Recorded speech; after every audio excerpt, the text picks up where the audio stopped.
Money Watch report tonight. Have you ever wondered whether the price you pay for items just like groceries or maybe something you buy online could be influenced by the personal information companies collect about you?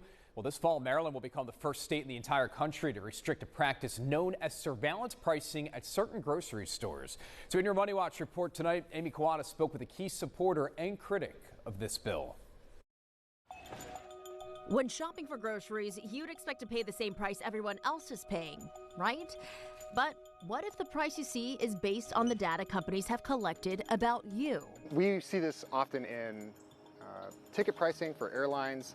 What's happened recently is that because of the incredible amount of data that exists and that has been collected about us, with AI, has accelerated that and made it possible for that to spread into something like our Grubhub order or any type of daily necessity. It's called surveillance pricing, a practice where businesses use information like your shopping habits, location, or online activity to personalize prices. Groceries are already expensive enough. We should not be allowing grocery stores and these massive corporations to use that data to charge you more for milk and eggs and bread. That's why Maryland lawmakers passed the Protection from Predatory Pricing Act, making Maryland the first state to restrict certain personalized pricing practices in the grocery industry.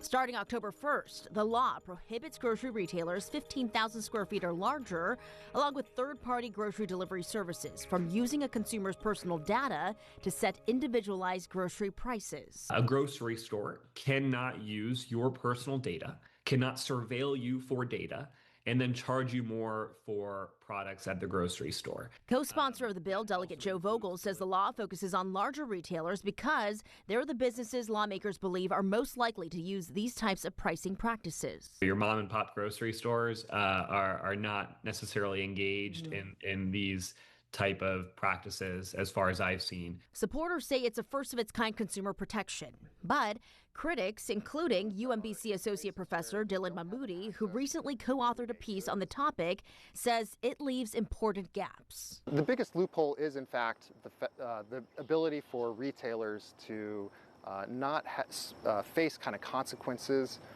from consumers. So the consumers cannot sue retailers if they have used surveillance pricing to the consumer's detriment.